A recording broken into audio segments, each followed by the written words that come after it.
Great. Well, good morning, everybody. Steve Grove here, Commissioner of the Department of Employment and Economic Development. I'm joined by our Labor Market Information Director, Orianka Saul, and we're excited today to share with you a good jobs report for the month of May. In summary, we see from these numbers that Minnesotans are getting back to work. Our unemployment rate is dropping for the right reasons, and there's a lot of opportunity in the Minnesota economy as we come out of this pandemic and move into the next chapter of our state's growth. Just to break down the numbers in a bit more specificity, we have now, big picture, since the pandemic's job loss of over 416,000 jobs in February through April of 2020, gained back about 249,700 jobs. So about 60% of the jobs that we lost on a seasonally adjusted basis, we have now gained back in this recovery period. The private sector has regained 62.2% of the jobs that it lost. We added 12,300 jobs last month, up about 0.4% in May, which matched the national pace as well. But in fact, the private sector pace in Minnesota picked up even more so than the national numbers. We were up 14,800 jobs just in the private sector alone in the month of May, a growth of about 0.6%. The reason that the overall jobs numbers were at 12,300 is we did lose about 2,500 jobs in local government. We think this is largely due to the fact that there are seasonal hiring patterns in local government as it relates to recreation and local government services, many of which have been slower to get ramped back up as we've come out of the pandemic, and there have been some hiring difficulties for those governments. But again, it's that private sector number, 14,800 jobs, that we're excited about this month, and we think are a good sign for where our economy is headed. All the industries that were hardest hit are the ones that are coming back the strongest. That's also good news. You saw the largest gains this month in leisure and hospitality, up 6,000 jobs or 2.7%. Professional and business services up 3,500 jobs or 1%. Other services up 2,200 jobs, up 2.2%. You also saw good growth in construction, manufacturing, and financial activities. I mentioned those government job losses. We'll see if that's a trend or temporary, but again, we think it's somewhat seasonal given the ramp up of summer staffing for local governments. And we'll have some more definitive numbers on that next month. Our unemployment rate dropped to 4%, and for the right reasons this time. As many of you have covered at length over the past several months, sometimes our unemployment rate has gone down because people are dropping out of the labor force. But in fact, this month it really came just because of the fact that people are moving from unemployment to employment. People are getting back to work, and that is a good sign. Accordingly, we did see our employment to population ratio tick up for the second straight month to 65.2%. And our labor force participation rate, which is always one of the highest in the country here in Minnesota, also increased by 0.2 percentage points up to 67.9%. About 6,621 people in Minnesota moved back into the labor force in May. So again, just good trend lines there, people getting back to work as summer has come, as opportunity has grown, and as the pandemic has gotten in a much better place for our state. We also saw some good numbers as it relates to our BIPOC Minnesotans who were hardest hit by the pandemic when it comes to the job market. Our 12-month rolling average now shows the Black unemployment rate at 6.9%, a drop of 2 percentage points from last month. The Hispanic rate's at 6.6%, a drop of over 1% from last month, and the white rate of unemployment for the last 12 months, again, rolling average is 5.1%. Part of the reason you see that big drop is because in the 12-month rolling average, we dropped April, which was essentially the worst month of job loss in recent modern memory in Minnesota, and added May of this year. So that 12-month moving average kind of shifted over by 1 month, and that did indicate a big drop in the numbers by those groups. But it is a good sign, as you'll see in a graph that we'll show in a moment. We're inching back closer to that rate of around 4.5% for Black Minnesotans, which was where we were at before the pandemic hit. So we are seeing our jobs come back across the state. The strongest growth regionally is in Duluth and the Twin Cities. Again, those are two of the metro hubs and two of the hubs just more generally that were hardest hit by the pandemic. That job growth, again, of 12,300 total is really good news. And the construction job news, I think, in particular is good as that season ramps up in the summers in Minnesota, as it always does. We do know that job matching takes time to sort out. Again, as we've said many times, this road out of the pandemic into what's next is going to be rocky. There'll be some bumps along the way. It takes people time to find the right match for their skills and their lives as folks re-enter the labor market in face of new opportunity. But the good news is that people are doing that. People are getting back into the market. They're searching for jobs. They're finding jobs.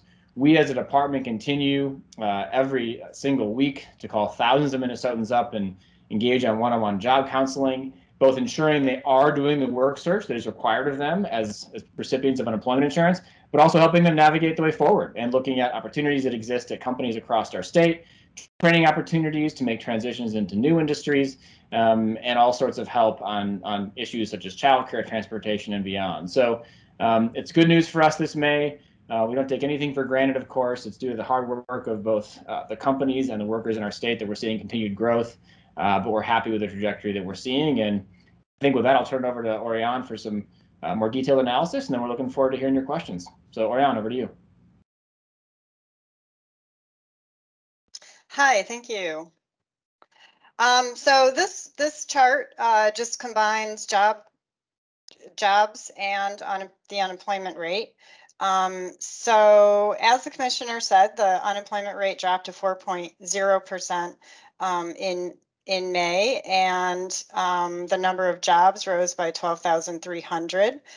And the decline in the unemployment rate was entirely due to people moving from unemployment into employment. So that's really great news, with an additional 8,910 workers finding employment in May.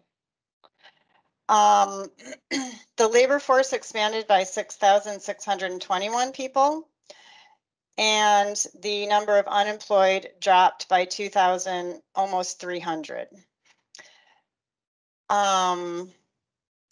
So May brought the number of unemployed to 120,900, or just 17,300 people above February 2020. So we're still, we still have a higher number of unemployed than in February 2020, but it's 17,300. Employed is now 105,000 below February 2020. So we still have a lot of room for growth in the number of people getting back into employment. You can move the slide. The commissioner already reviewed the unemployment rate by race and ethnicity and gender. We saw declines in every measured demographic group. And again, that's because those very, very, very high unemployment rate months in 2020 were dropped out of the 12-month moving average. You can go on to the next slide. And this is labor force participation rates for those same demographic groups.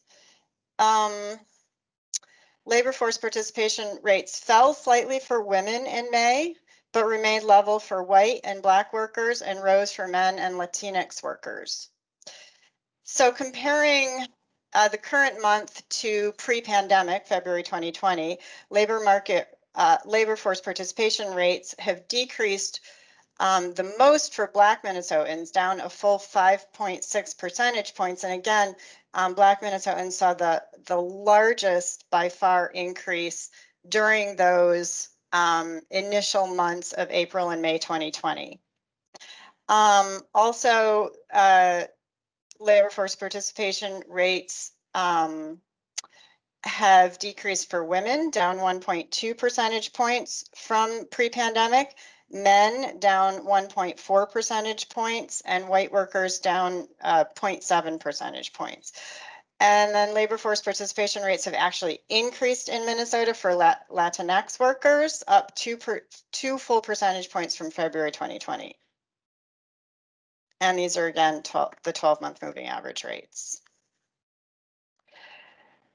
So this is the over-the-year employment change by sector comparing Minnesota and the US.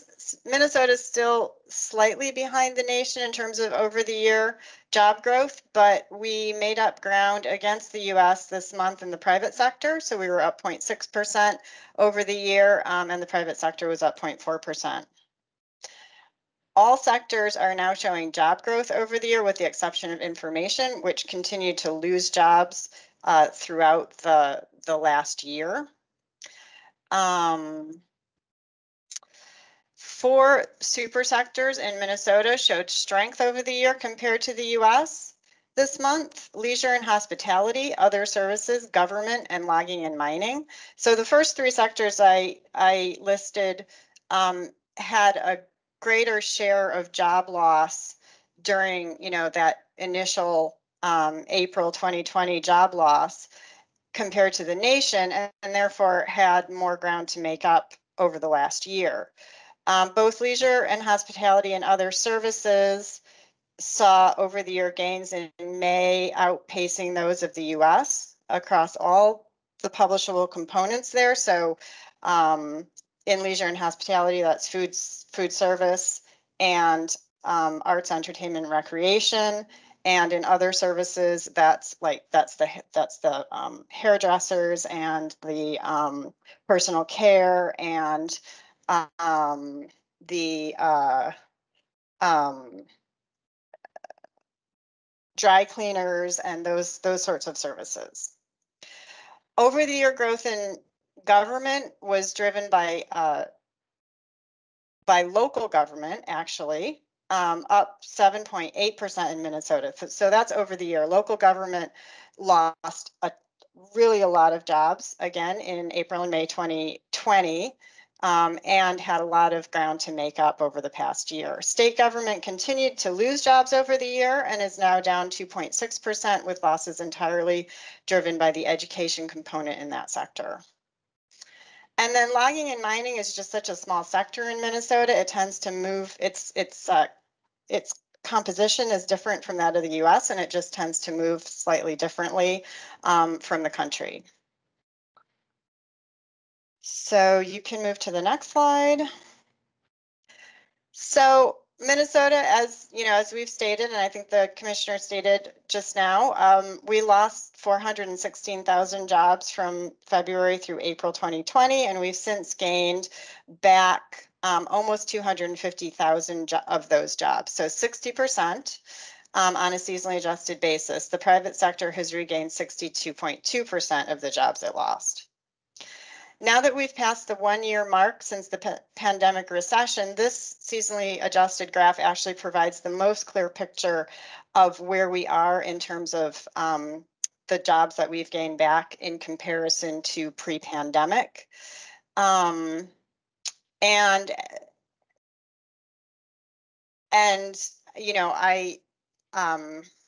I think I went through these changes last month, so I'm going to skip that this month.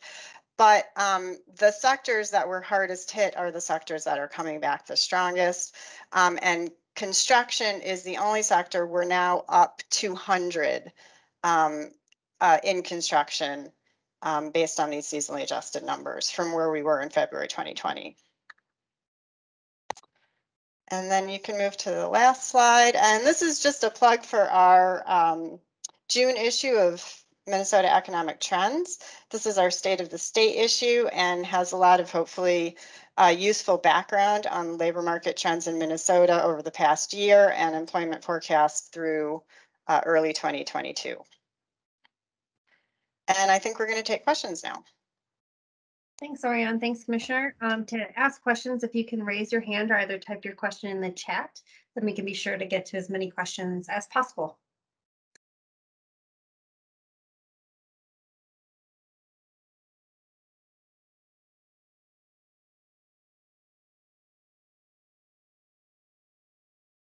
Matthew, let's go to you. Hi, can you hear me okay? Yep. Great. I was wondering if anybody can comment on any trends we might be seeing in wages. I'm not sure if there's hard data available on that or not, but anecdotally, I know over the past couple of weeks, we've seen a lot of stories all over the country of folks saying they were having a hard time getting people to fill the openings that they had, and were looking at raising wages in order to meet them where they were at.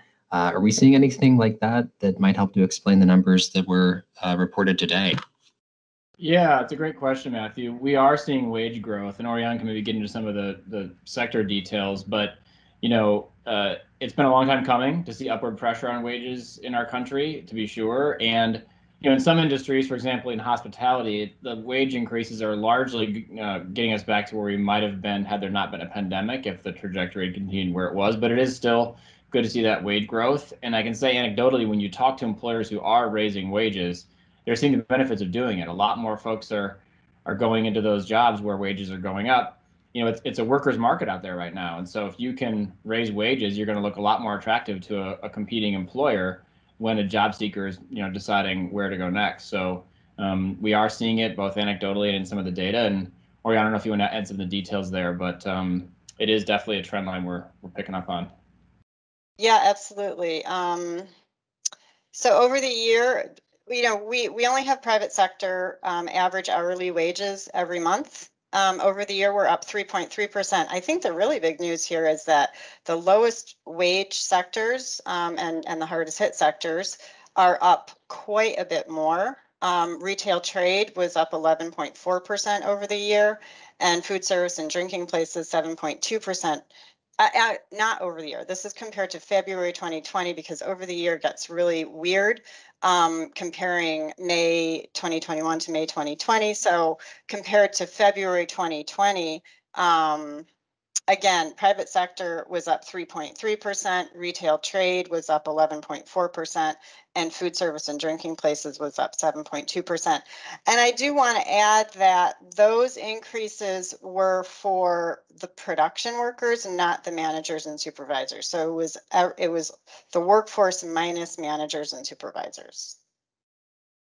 The other, you know, thing to point out is that employers seem to be really trying to utilize their workforces as efficiently as possible.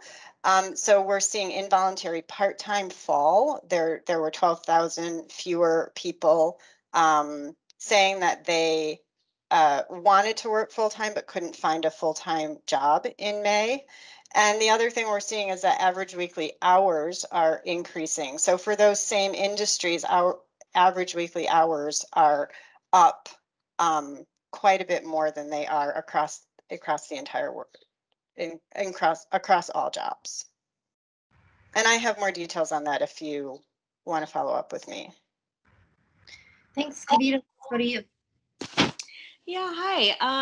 I was curious if, you know, now that you're seeing some more steady job growth and more people finding jobs and re-entering the labor force, you know, if you're hearing anything different from employers or getting a sense that this like labor shortage that we've been hearing about for the last few months, that it's sort of abating a bit or getting a little bit better. I don't know. I guess it's kind of more of a question about what you're kind of feeling and hearing anecdotally from employers about if they're feeling like, okay, we're finally finding some workers.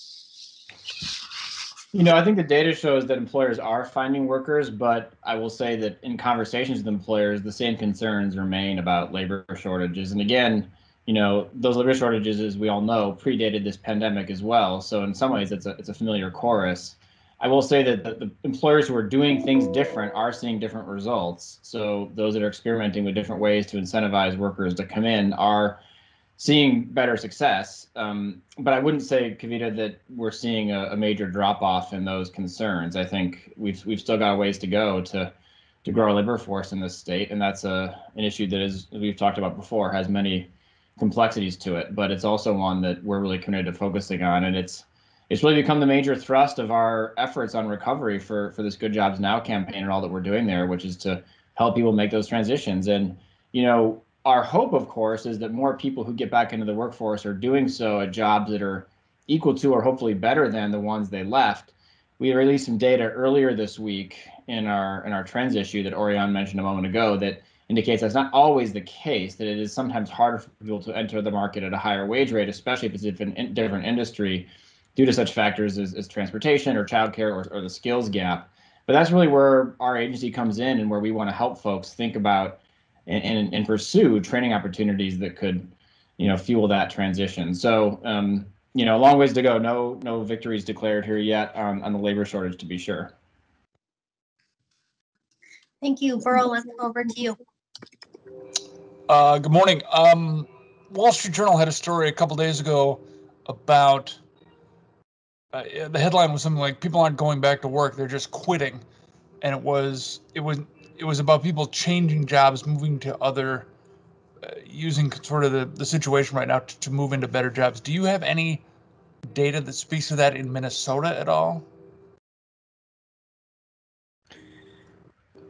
You mean in terms of the number of quits overall?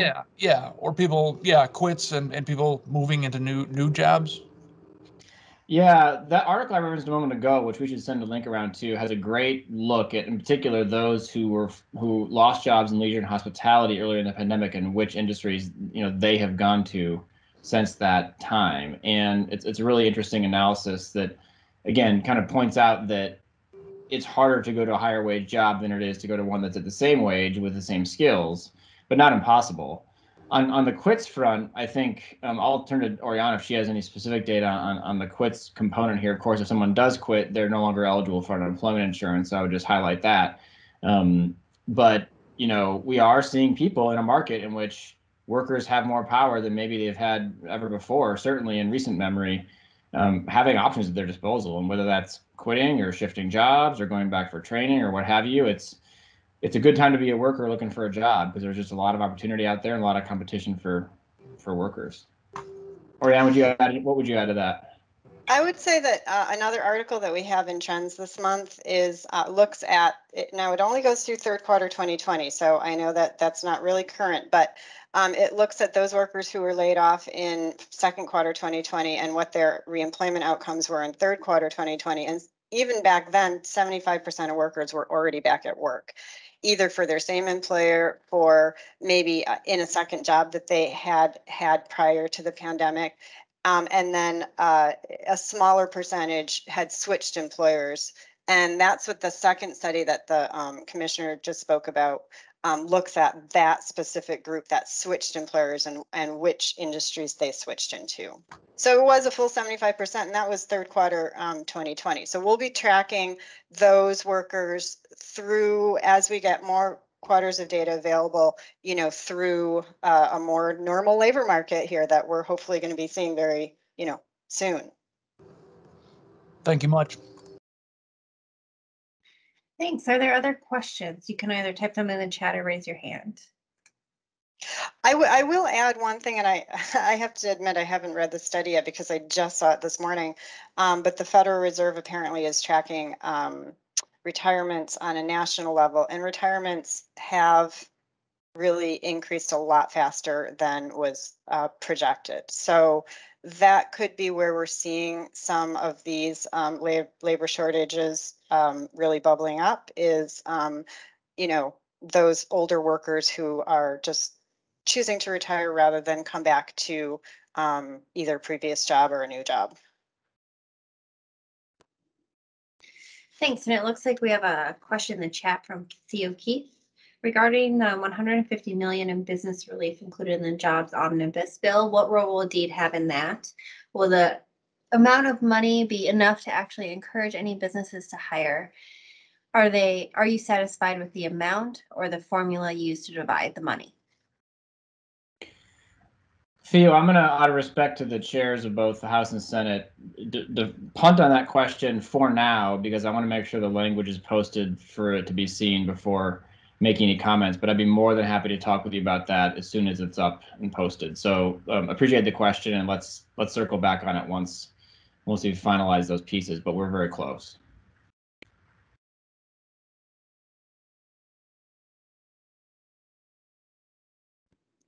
Okay. We have about 5 minutes left if there are any other questions.